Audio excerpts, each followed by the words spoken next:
वर्मिला को सजने संवरने का बहुत शौक था। वो हर वक्त आईने के सामने सजती संवरती रहती थी, जिसकी वजह से सब उसका मजाक उड़ाते थे, खासकर उसका बेटा रोहित। माँ, देखना आपके लिए मैं ब्यूटी पार्लर वाली बहू लाऊंगा। हाँ हाँ, तुम मेरे लिए ब्यूटी पार्लर वाली बहू ले आना, ताकि वो हर वक्त आईने के सामने सजती संवरती रहे और मैं सारा दिन चूल्हा चौका करती रहूं। तभी वहाँ रोहित का पिता रमेश आ जाता है। हाँ हाँ, तो क्या हुआ, एक आईना और लगवा देंगे।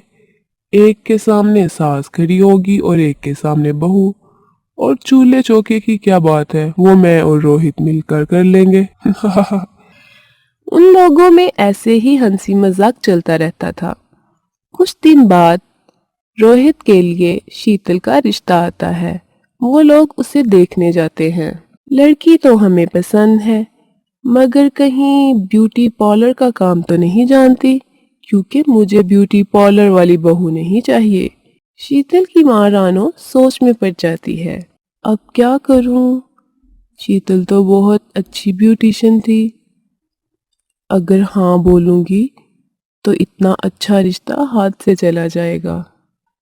नहीं नहीं, मेरी बेटी बिल्कुल भी ब्यूटी पार्लर का काम नहीं जानती। हाँ तो ठीक है, फिर रिश्ता पक्का समझो।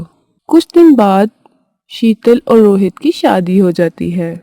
रोहित शीतल से कहता है, शीतल, मेरी माँ कुछ मॉडर्न टाइप की है। उन्हें सजना संवरना बहुत पसंद है। वो जब भी तुमसे पूछें कि कैसी लग रही हूँ, तो तुम बोल देना कि बहुत ही सुंदर लग रही हैं। शीतल हैरान होकर पूछती है, अच्छा, अगर माँ जी को सजना संवरना इतना अच्छा लगता है तो उन्हें ब्यूटी पार्लर वाली बहू से क्या दिक्कत है?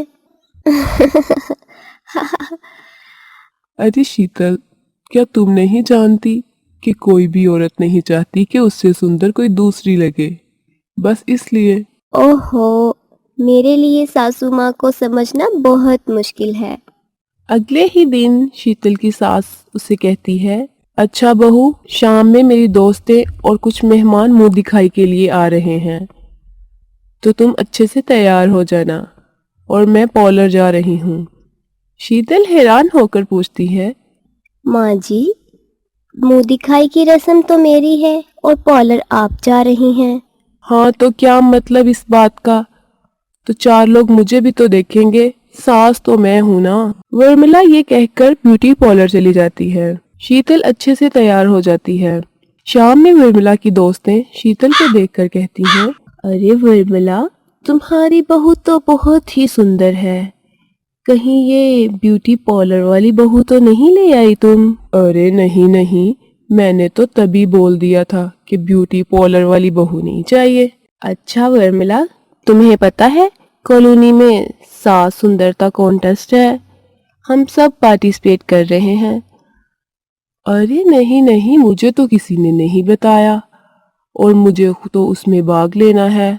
हाँ तो ठीक है ना, अब तैयारी कर लो, अभी तो अगले हफ्ते में ही कॉन्टेस्ट है।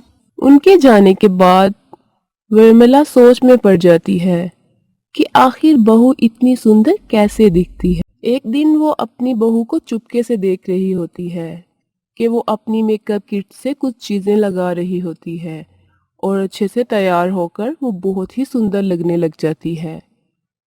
एक दिन मौका पाकर वर्मिला अपनी बहू शीतल के कमरे में जाती है और उसकी मेकअप किट में से चीजें निकालकर अपनी रख देती है और शीतल की चीजें इस्तेमाल करना शुरू कर देती है। अरे बहू, मैं कैसी लग रही हूँ?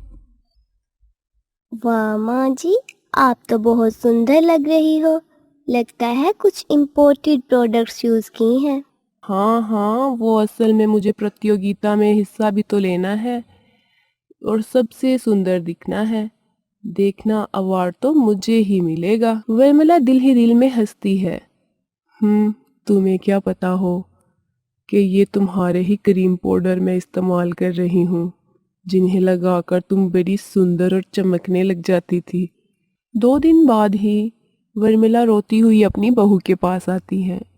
अरे बहू, ये देखो मेरे चेहरे पे क्या हो गया, बहुत जलन हो रही है।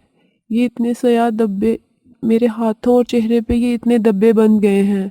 अरे माँ जी, आपने चेहरे पे क्या लगाया ऐसा? वही क्रीम पाउडर ही तो लगाए हैं मैंने, और कुछ नहीं लगाया। अच्छा, आप मुझे वो चीज़ें तो दिखाएं जो आपने लगाई। वर्मिला शीतल को वो सारी चीजें दिखाती है और वो देखकर हैरान रह जाती है। अरे माँ जी, ये क्या किया आपने? ये तो कुछ और ही लिखा है इन पे। हॉट वैक्स क्रीम, एक्टिवेटर, और ये क्या, हेयर रिमूविंग क्रीम। बहू मुझे माफ कर दो, मैंने तुम्हारी मेकअप किट में से चीजें निकालकर अपनी रख दी थी और मैं वही इस्तेमाल कर रही थी। मगर माँ जी, मेरी मेकअप किट तो कोई और थी। आपने दूसरी किट में से सामान निकाल लिया।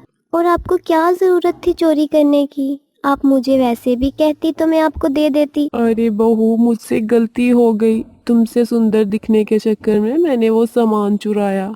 अब क्या होगा? अब तो कुछ दिन बाद ही प्रतियोगिता है, मैं तो हार गई ना। शीतल अपनी सास से कहती है कि चलिए माँ जी, आप मेरे साथ मेरे कमरे में चलिए। अरे नहीं नहीं, मुझे किसी डॉक्टर के पास ले चलो।